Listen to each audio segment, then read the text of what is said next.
Hola, ¿cómo les va? Tengan ustedes una muy buena jornada y sean bienvenidos a una nueva entrega de nuestras clases de Derecho Privado 2 o de Derecho Comercial 1. En esta ocasión vamos a tratar un tema referido a los contratos de garantía, como lo están viendo en pantalla.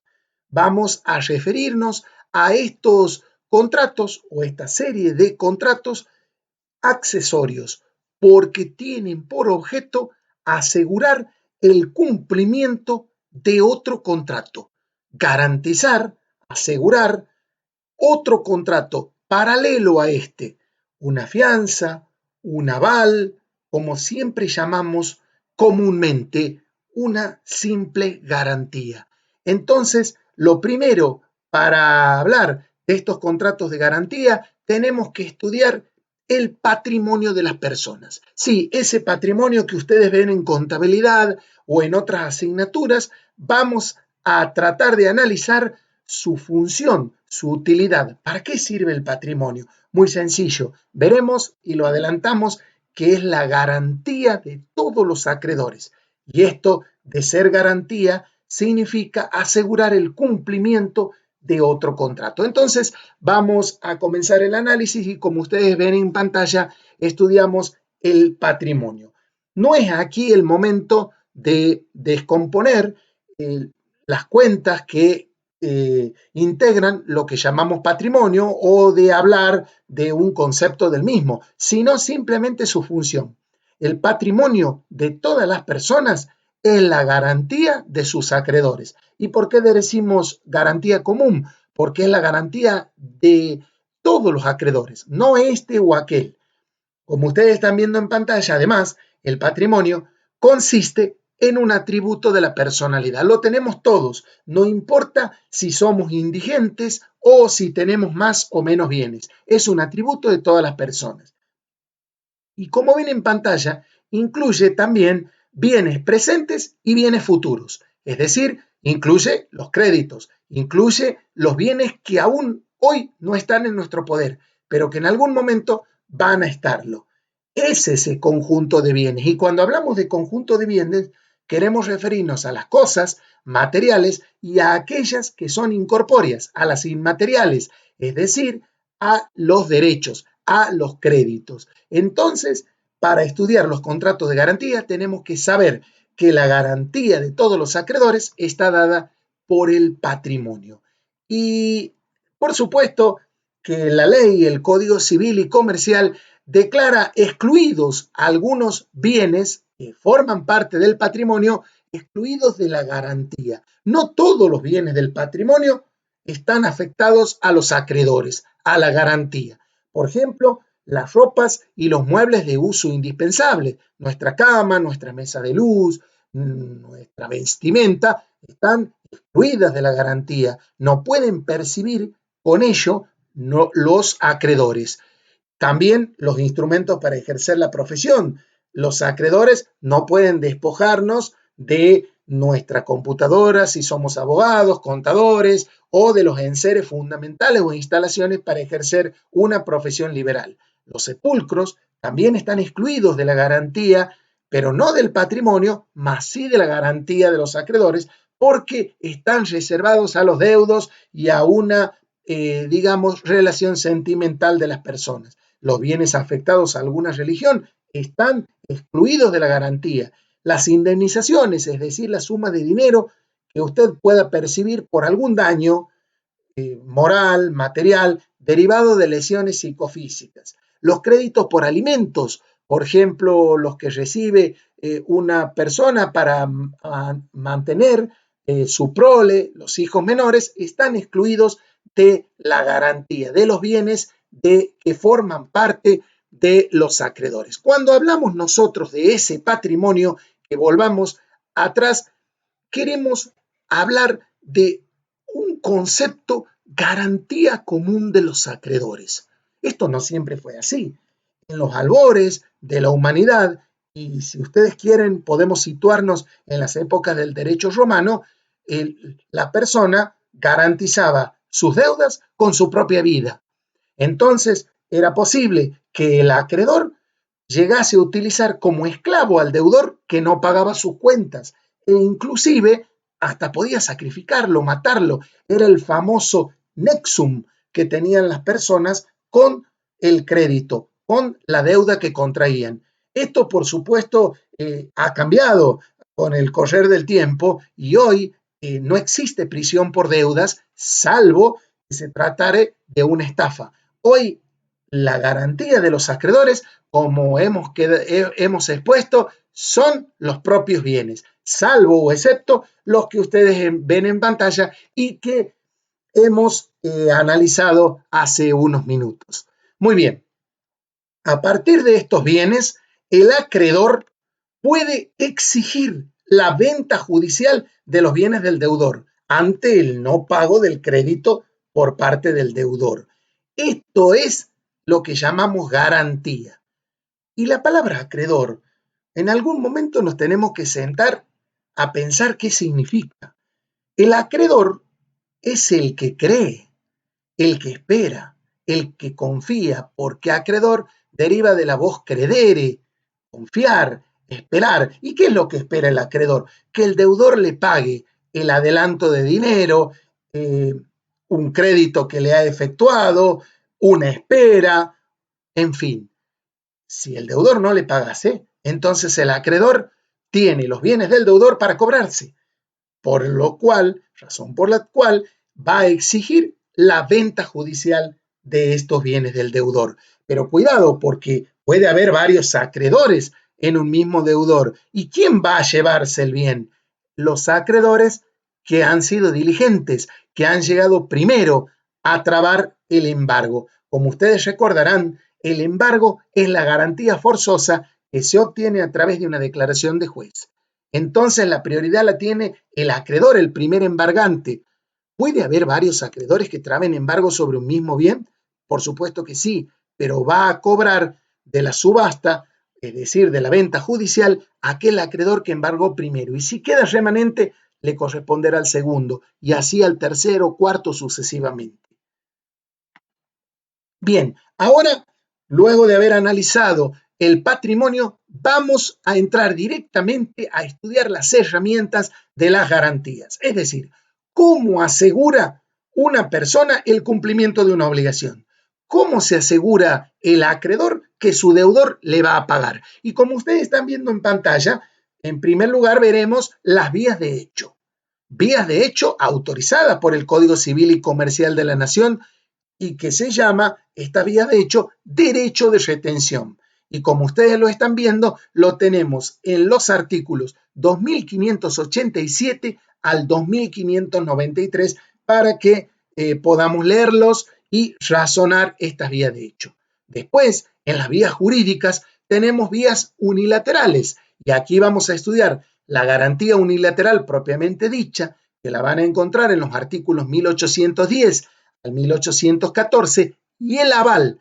El aval lo vamos a estudiar en unas próximas clases cuando estudiemos los títulos de crédito, pero desde ya dejamos sentado que está en el decreto ley 5965 del año 63. Después tenemos vías de garantía contractuales, como por ejemplo la fianza, que la vamos a analizar en un rato, y el fideicomiso de garantía. La fianza, que ustedes la van a tener entre los artículos 1574 y 1598, como están viendo en pantalla, y el fideicomiso de garantía en el artículo 1680, que va a estar dentro del contrato de fideicomiso que estudiaremos próximas clases. Y después tenemos garantías constituidas o concebidas como derechos reales. Y aquí tenemos la prenda, la hipoteca, la anticresis. Todos estos conceptos vamos a analizar a continuación.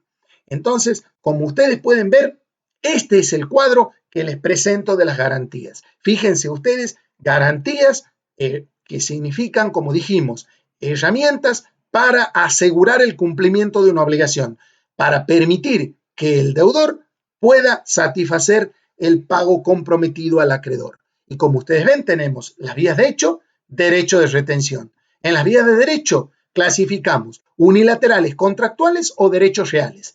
Dentro de las vías de derecho unilaterales tenemos la garantía unilateral propiamente dicha, el aval, Y entre las garantías contractuales tenemos la fianza y el fideicomiso de garantía. Posteriormente, en los derechos reales ubicamos la hipoteca, la anticresis y la prenda. La prenda que la vamos a estudiar, prenda común o con desplazamiento, y luego estudiaremos la prenda con registro. Entonces, el cuadro lo vamos viendo, va a ser nuestro mapa conceptual de los próximos lineamientos que vamos a estudiar. Primero tenemos que comenzar a estudiar, de acuerdo al mapa que ustedes vieron, por las vías de hecho. Las vías de hecho que, paradójicamente, el Código Civil lo llama derecho de retención. ¿Y por qué se llama vías de hecho? Porque está ejercida directamente por la mano del hombre, porque no necesita acudir a pedir a ningún juez su reconocimiento en este derecho de retención.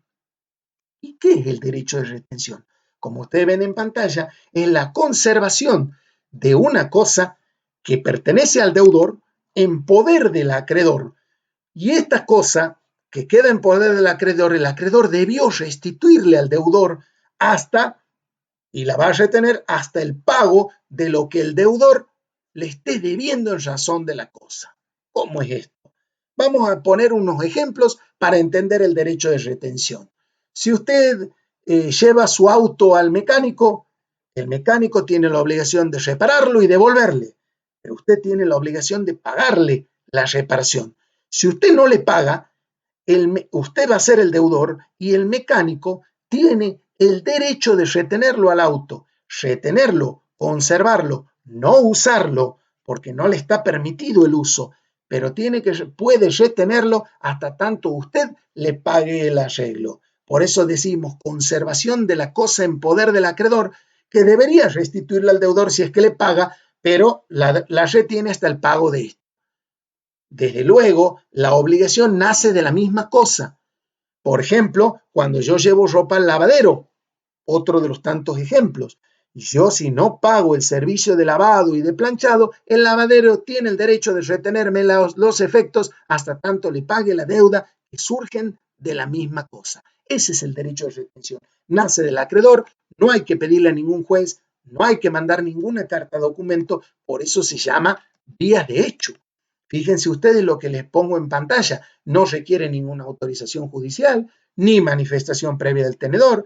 El juez puede sí autorizar que se sustituya la garantía. Por ejemplo, si usted es deudor y necesita el auto que le dio al mecánico, puede usted como deudor pedirle al juez que el acreedor utilice otro medio de garantía, para lo cual usted tendrá que ofrecer otra cosa en reemplazo. Pero este derecho de retención no necesita mayores declaraciones ni reconocimientos.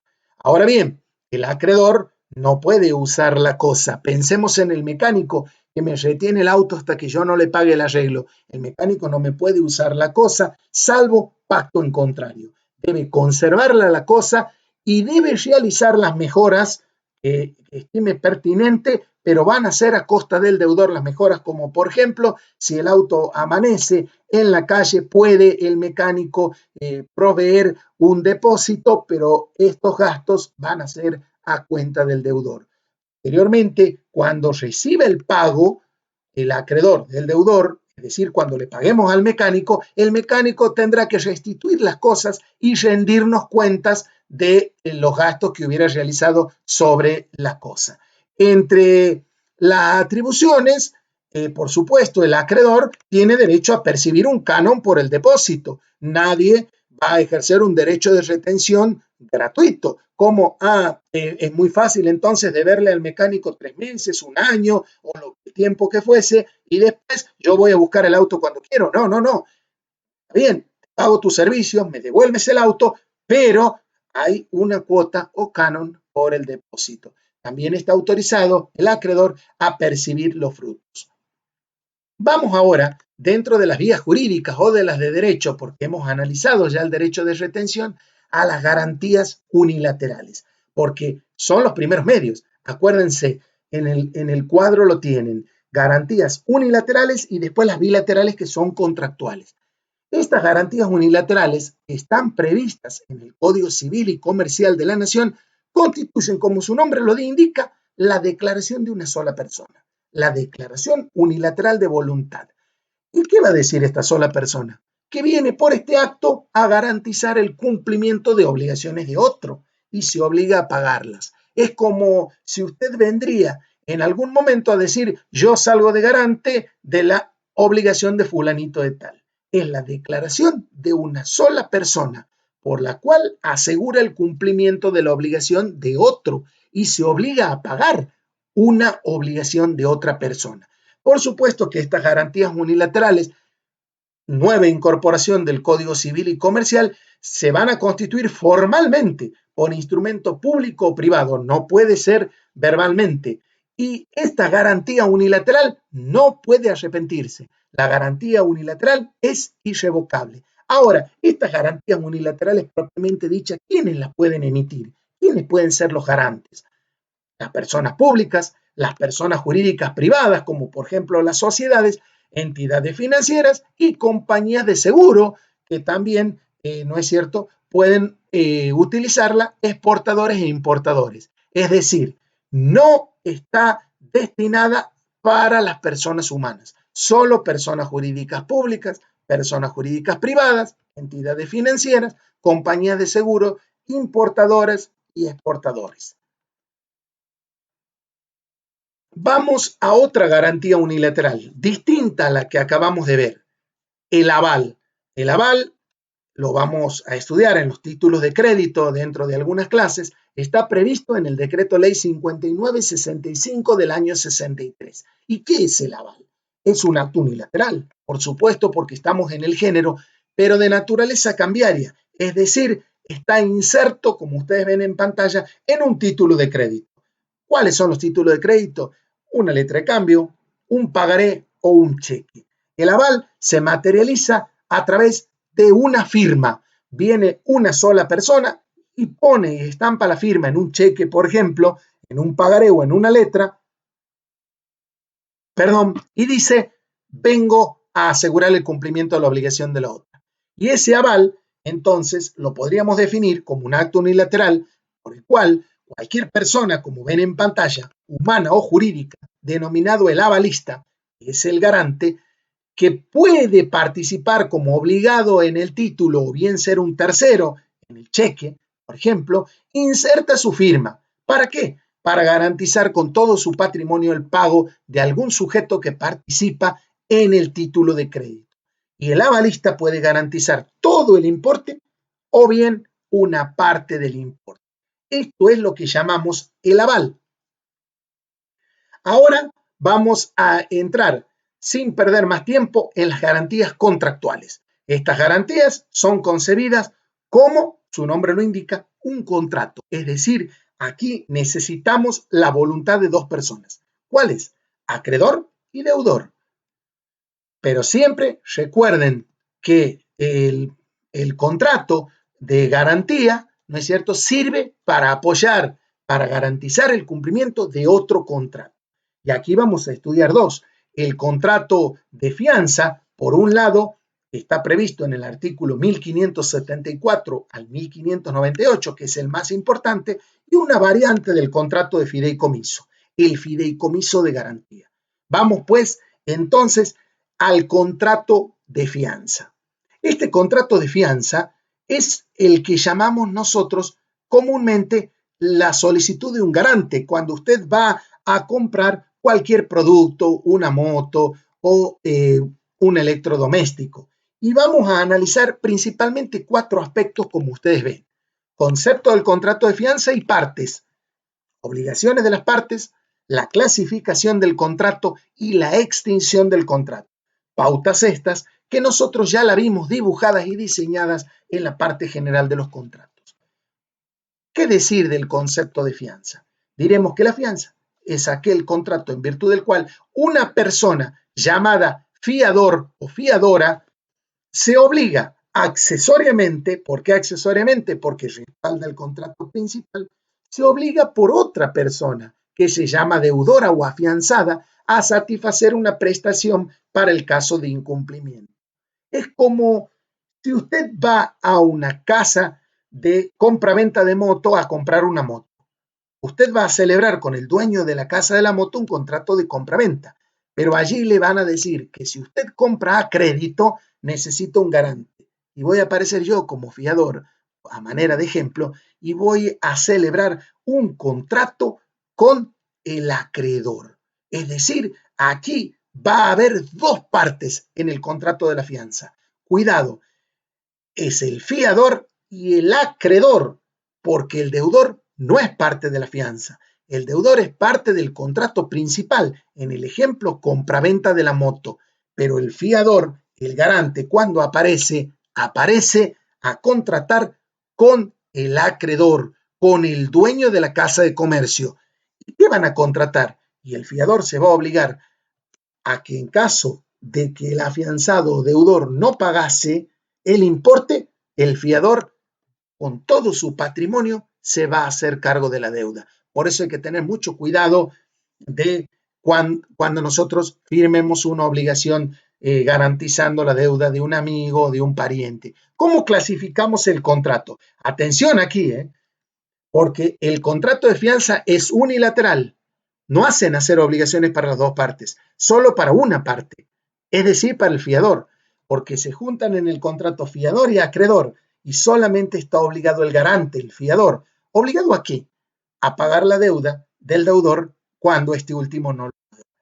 Consensual, porque no necesita la entrega de ninguna cosa, se perfecciona por el solo consensus, por el consentimiento. Es gratuito, porque el fiador se obliga porque quiere, porque debe tener algún tipo de relación con el deudor, pero el acreedor no tiene que pagarle absolutamente nada al fiador en principio para que el fiador preste su fianza. Fíjense ustedes, es el primer contrato gratuito de los que vemos en derecho comercial, porque el ejemplo de contrato gratuito hasta ahora lo teníamos en la donación. Es formal, porque ustedes van a ver que la fianza se realiza por escrito, por instrumento público o privado, pero siempre por escrito. Por lo tanto, es un contrato formal, es conmutativo porque las obligaciones para el fiador están diseñadas desde el comienzo de la obligación. Y es accesorio porque la fianza no es un contrato en sí mismo que va a tener sus efectos, sino que asegura o respalda otro contrato. Un contrato de compraventa, un contrato de leasing, en fin, es un contrato de garantía. Las obligaciones, nosotros vamos a estudiarlas dentro de un ratito en un cuadro, la extensión, el beneficio de exclusión, el beneficio de división, la subrogación, como alcance de las obligaciones del fiador. Y la extinción también vamos a estudiar cuando se prorroga el plazo, cuando hay imposibilidad de subrogar, cuando han transcurrido 5 años y la obligación no ha nacido, cuando el acreedor no ha iniciado las acciones contra el deudor, pese a haber sido intimado por el fiador. Esto lo vamos a ver en el siguiente cuadro, obligaciones y contenidos de la fianza. Fíjense ustedes que en este cuadro les voy a poner en cada uno de sus ejes y fíjense lo primero, el contenido, la extensión. La fianza equivale, ¿no es cierto?, es equivalente a la deuda del deudor o, ¿no es cierto?, en un monto reducido si es que está autorizado la reducción. ¿Cómo es esto? Si usted va y compra una moto y yo soy su garante, mi fianza o garantía va a ser equivalente al monto que salga su moto o menor monto si es que el acreedor me autoriza. La fianza en la forma comprende la obligación principal, accesorios y gastos. No solamente la obligación de pagar la moto, sino los accesorios, la instrumentación, un juicio si hubiere, y el límite. El fiador, que es el garante, ¿va a responder con una parte de su patrimonio? No, responde con todo su patrimonio. Por eso hay que tener cuidado al constituir una fianza. Cuando usted firma por un deudor, cuando usted garantiza una obligación, tiene que tener en cuenta que todo su patrimonio va a estar empeñado en una deuda de otra persona si es que esta otra persona no pagase su obligación. Cuidado, no se extiende a nuevas obligaciones, esto en favor del fiador, después de 5 años de otorgada. y lo que garantiza la fianza es toda obligación presente o futura. Desde luego, lo anticipábamos, la fianza debe convenirse por escrito. Y fíjense ustedes a su derecha, tienen dos beneficios, excusión y división. ¿Qué es esto? Son beneficios que dispone el fiador, son derechos del fiador. ¿Y en qué consiste la excusión? Significa que ante el incumplimiento del deudor o afianzado, el fiador tiene derecho a que el acreedor primero reclame y ejecute los bienes del deudor y sobre lo que no alcance a cubrir el crédito, recién se lo afecta en su patrimonio. Entonces, cada vez que vengan a cobrarle el acreedor al fiador, el fiador, si tiene el beneficio de excusión, que por ley lo tiene, podrá decir, no señor, primero ejecute, excuta. Eso quiere decir excusión, ejecutar. Ejecute los bienes del deudor y cuando no le alcancen los bienes del deudor, recién venga a verme a mí. Cuidado, porque cuando se constituye una fianza, lo normal es que el fiador renuncia al beneficio de excusión. En todos casos, cuando firmamos una garantía, nosotros no nos damos cuenta, pero nos hacen firmar la renuncia al beneficio de excusión. ¿Qué quiere decir esto? Quiere decir que el acreedor elegirá si le va a cobrar al deudor y o al fiador. Y al primero que le pague, lo desobliga. Muy bien, beneficio de división. El beneficio de división es lo contrario a la solidaridad. ¿Cómo es esto de la solidaridad? Quiere decir que si hay varios fiadores y hubiera beneficio de excusión, cada uno se hace cargo de una parte de la obligación. Esto si es que usted no renuncia al beneficio de división, porque si renuncia, el acreedor podrá elegir entre cobrar todo el importe al deudor, al fiador 1 o al fiador 2 o al fiador 3. División es dividirme la deuda entre tantas partes o sujetos obligados que exista. Si nada se dice, la ley entiende que hay beneficio de exclusión o división, pero estos dos pueden ser renunciados. Vamos a ver qué derechos tiene el fiador, que hasta ahora todas son obligaciones, y la principal obligación del fiador, como ustedes saben, es la de afrontar con todo su patrimonio el no pago que hubiese hecho el deudor en el cumplimiento. Esto es un contrato un poco antipático. ¿Cuántas veces ustedes no habrán tenido un ejemplo en la familia o entre sus amigos que dicen, me llegó un juicio por una deuda y yo no tengo deudas? Pero claro, usted ha firmado en una garantía de otra persona. Ah, pero la deuda no es mía. Sí, señor, es suya, porque usted ha garantizado con todo su patrimonio que otra persona pague la deuda.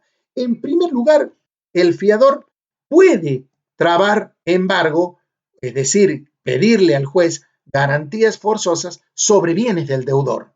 Puede, aunque no ha contratado él con el deudor, él ha contratado con el acreedor, pero por supuesto que para cubrirse puede obtener embargo u otras garantías del deudor, pero solamente va a obtener embargo o garantía del deudor si es que el fiador es demandado judicialmente al pago o si vencida la obligación, el deudor no la cumple, o bien si el deudor se obligó a liberarlo en un determinado momento y no lo hace, o si han transcurrido 5 años desde la constitución de la fianza y la obligación principal no hubiera nacido, excepto que la fianza hubiera tenido un mayor plazo. Este cuadro lo van a tener y lo van a estudiar entonces sobre cuándo el fiador tiene derecho a embargar los bienes del propio deudor al que está garantizando.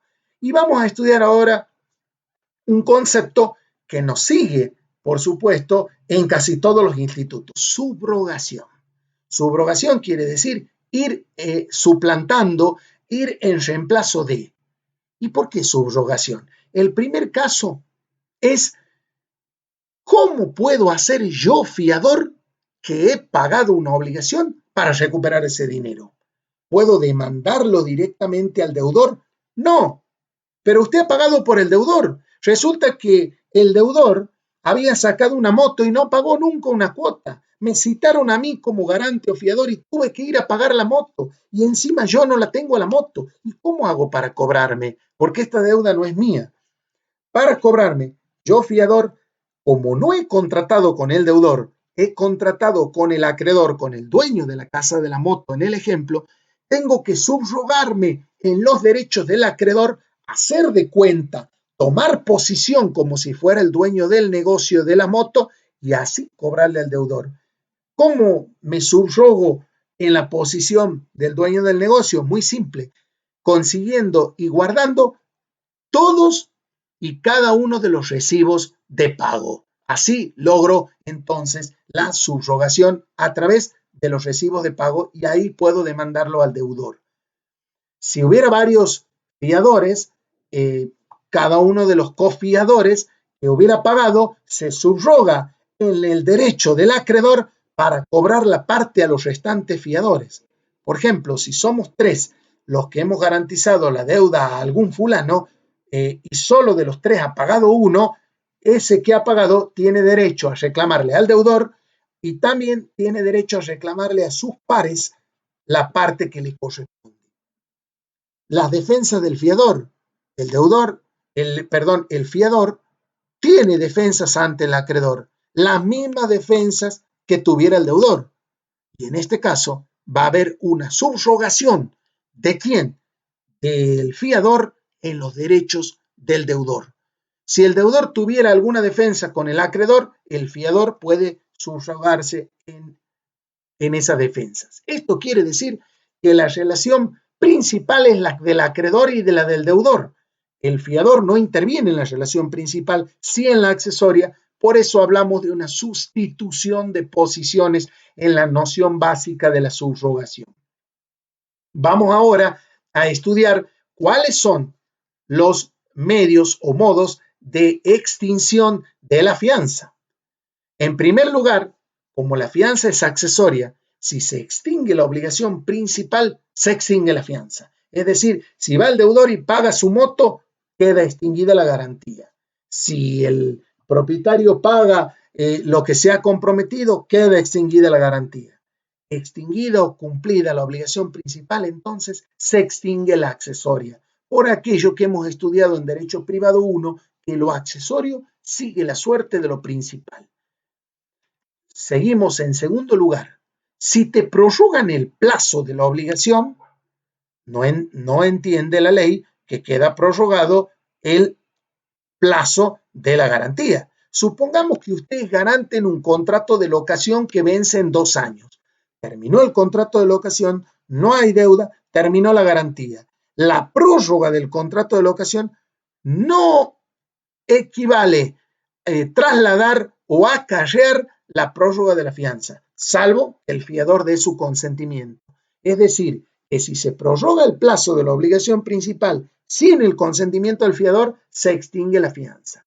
Cuando transcurren 5 años y la obligación principal no ha nacido, se extingue la fianza, porque yo puedo dejar una garantía abierta para todas las obligaciones que ustedes habrán de constituir, pero si no nace la obligación en 5 años, pues entonces no queda extinguida la fianza. Ahora bien, si el acreedor no ha iniciado una acción contra el deudor, un juicio, luego de transcurridos 60 días en los que el fiador ha intimado al acreedor, se extingue la fianza. Y esto es una trampa que entre nosotros en la práctica les voy a enseñar y que marca la ley para los fiadores. Los fiadores en este contrato de la fianza, es decir, los garantes, pueden intimar cuando tengan conocimiento que el deudor no ha pagado la obligación, pueden intimarlo al acreedor. Intimarlo significa emplazarlo, obligarlo a que le inicie juicio al deudor. Señor acreedor, mire, el deudor no le ha pagado la moto. Tengo entendido que ya está en mora en 4 o 5 cuotas. A partir de esa intimación que se hará por medio fehaciente, por carta documento, el acreedor tiene 60 días para iniciarle juicio. Si no le inicia juicio, acción judicial, dentro de esos 60 días, se extingue la fianza. Es un recurso que los fiadores tenemos que aprender. Y otro modo de extinción es si es que no se puede hacer efectiva la subrogación por el hecho del acreedor. Es decir, si yo no me puedo subrogar en los derechos del acreedor porque el acreedor no me va a dar recibo y no le voy a poder cobrar al deudor lo que yo le estoy pagando a la moto, entonces queda extinguida la fianza. Terminamos con la fianza. Vamos a otro contrato que ustedes están viéndolo en pantalla. Y este contrato es el fideicomiso de garantía. Es una variante del fideicomiso. Nosotros en las próximas clases vamos a ver el fideicomiso y diremos que es un contrato en virtud del cual una parte llamada fiduciante transmite o se compromete a transmitir la propiedad de una cosa a la parte fiduciaria, quien se va a obligar a ejercerla en forma imperfecta en beneficio de otra llamada beneficiario y a transmitirla al cumplimiento del plazo o la condición. En este contrato vamos a estudiar que existen partes, tres principalmente, que son fiduciante, en este caso va a ser el deudor, que va a entregar una propiedad a otra parte fiduciaria para que esa fiduciaria sea el dueño imperfecto y administre esa propiedad en favor de los acreedores, de los beneficiarios. Es cuando yo quiero salvar una garantía en pos de mis acreedores, para dejarla a salvo, para que no vengan otros acreedores a despojarme. Entonces, ¿qué hago? Afecto un bien de mi propiedad y le entrego a una persona ya que pasa a ser el dueño y le encomiendo a esta persona que si yo no pago la obligación, les entregue la propiedad o los frutos a tales beneficiarios que van a ser los acreedores. Este es el fideicomiso de garantía al que vamos a volver y vamos a estudiar profundamente cuando veamos el fideicomiso. Vamos a ver ahora los derechos reales de garantía. ¿A qué llamamos derechos reales? Repasando las nociones de privado 1 civil, diremos que el derecho real es aquel que se ejerce directamente sobre una cosa. No es un derecho que se establece entre dos o más personas, que son los llamados derechos personales, sino se ejerce sobre una cosa. Y como hablamos de derechos reales de garantía, se ejerce sobre una cosa ajena que se me ha entregado en cumplimiento de una obligación. ¿Cuáles son estos derechos reales de garantía? Tenemos, en primer lugar, la hipoteca. La hipoteca no la vamos a estudiar hoy, pero sí vamos a repasarla. Seguramente la han visto en privado 1, porque es el derecho real de garantía que recae sobre uno o más inmuebles. Por eso es que no lo vemos en comercial, porque los inmuebles son objetos excluidos de nuestro derecho. Ese inmueble va a continuar en poder del deudor, pero se afecta al cumplimiento de una garantía. También, y esto sí vamos a estudiar hoy, la prenda común, la prenda que implica un derecho real de garantía sobre una cosa mueble que va a pasar en poder del acreedor. Y el derecho de anticresis, hoy no lo vamos a estudiar porque debieron estudiarlo en privado 1, pero es aquel que recae sobre cosas registrables, individualizadas, pero cuya posesión, a diferencia de la hipoteca, se entrega al acreedor. Dentro de la prenda, que es el derecho real sobre cosas muebles o créditos, vamos a estudiar dos variantes. Prenda común o con desplazamiento, cuando usted da en garantía una cosa al acreedor y le transfiere la tenencia, y la prenda con registro, que es sin desplazamiento, que no le entrega la cosa al acreedor, pero sí le inscribe en un registro. Vamos a comenzar directamente entonces con la prenda común. La prenda común es un derecho real, pero se constituye mediante un contrato escrito y requiere, la prenda común es llamada con desplazamiento, porque requiere la tradición. Tradición quiere decir entrega de la cosa al acreedor. Es decir, ¿quiénes realizan el contrato de prenda? Deudor y acreedor. ¿Y qué es lo que va a hacer el deudor? Sencillo, le va a entregar al acreedor una cosa mueble, le va a dar la tenencia, una cosa mueble, que bien puede ser un celular o bien puede ser cualquier otra cosa que no sea registrable en garantía del cumplimiento de una obligación. Ya allá en el derecho romano ya existía cuando hablábamos de la cosa pignorada, pero también ¿no es cierto? En el derecho romano existía como prenda la vida, la propia persona del deudor que se podía transformar en esclavo. Para que la prenda sea oponible, es decir, eficaz, válida frente a terceros, necesita la formalidad, es decir, tiene que estar realizada por instrumento público o bien instrumento privado con firmas certificadas que tenga fecha cierta. Usted la prenda no la puede hacer en cualquier instrumento. Tiene que hacerlo si quiere en instrumento privado, pero luego certificar las firmas ante escribano para que sea válida frente a terceros. En el contrato de prenda también vamos a estudiar algunas vicisitudes, partes, clasificación y objeto. Las partes, sencillo, deudora prendaria, que es la persona que debe, ¿no es cierto? Y que entrega la cosa a un acreedor que se llama prendario porque la va a detentar a la cosa sabiendo que es del deudor en garantía del cumplimiento de la obligación. La clasificación en la prenda es nuevamente, al igual que la fianza, unilateral porque crea obligaciones solamente para el acreedor prendario. Es consensual, es un contrato gratuito, en sí mismo gratuito, formal, conmutativo y accesorio, caracteres que comparte con los del contrato de fianza. El objeto van a ser cosas muebles que no sean registrables, como el ejemplo del celular. Y también pueden ser dados en prenda créditos, pero los créditos deben estar debidamente instrumentados a través de, por ejemplo, un cheque, un pagaré, y la prenda se va a hacer con el endoso pertinente, como veremos en alguna de las clases que vamos a estudiar. ¿Cuáles son los derechos del acreedor prendario? Es decir, figúrense ustedes y razonen de aquel acreedor, ¿no es cierto?, que detenta, que tiene una cosa, no le corresponde, la tiene para garantizar el cumplimiento de una obligación. Vamos a ver diferentes supuestos. El primer derecho del acreedor es detentar, es decir, tener la tenencia de la cosa en su poder. Una tenencia que, si bien la ley llama posesión, no se parece mucho a la posesión de los derechos reales. Detentar es saber que otro es su dueño. El acreedor puede percibir los frutos o intereses de la cosa. Por ejemplo, si usted me da en prenda un celular, yo podré, si tengo autorización, alquilarlo, percibir una renta, percibir intereses sobre la cosa. Pero lo que yo perciba, tengo que ir imputándolo o aplicándolo al pago de la deuda. Cuando se aplica el pago de la deuda, primero se aplica el pago de gastos, luego intereses y luego capital. Esto es si es que tengo autorización. El acreedor no puede usar la cosa, salvo que el deudor le haya dado el consentimiento para usar.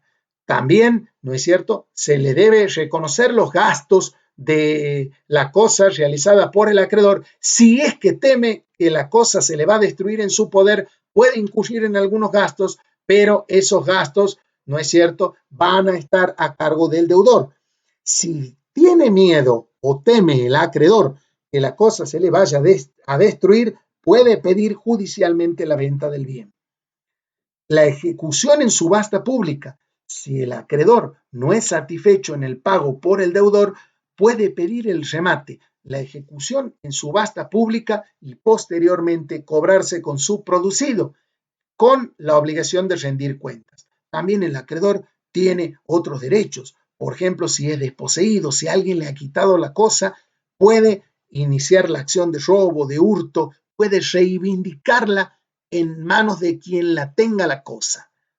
Por eso los romanos, se reirán ustedes, solían decir en cuanto al derecho del acreedor, que el acreedor tiene el ius, para ellos el ius era el derecho, fruendi, abutendi, vindicandi, quiere decir que podía detentar la cosa, percibir los frutos si era autorizado y reivindicar de cualquier persona que la tuviera, es decir, perseguir la cosa de quien tuviera en ese momento sin necesidad de autorización del deudor. Y por último, vamos a la segunda variedad de la prenda. Hablamos de la prenda sobre cosas, muebles registrables, porque esto hay que hacer memotecnia. Hipoteca sobre inmuebles. Prenda, cosas muebles. Prenda común, hay desplazamiento, es decir, hay entrega de la cosa en favor del acreedor. Pero en la prenda con registro no se entrega la cosa al acreedor. ¿Y qué es lo que se le entrega al acreedor? El acreedor se lleva un formulario de prenda sobre cosas registrables. Una moto, un auto, una camioneta, un camión, un arma, un buque, son cosas muebles registrables y sobre ello usted no le va a entregar la cosa al acreedor, le va a entregar un formulario y esto es la prenda sin desplazamiento. Por eso decimos, y ustedes podrán ver en pantalla, prenda de cosas muebles registrables, no hay desplazamiento, no hay entrega en favor del acreedor. Garantizan siempre el pago de una suma de dinero, el pago de una obligación traducida en dinero.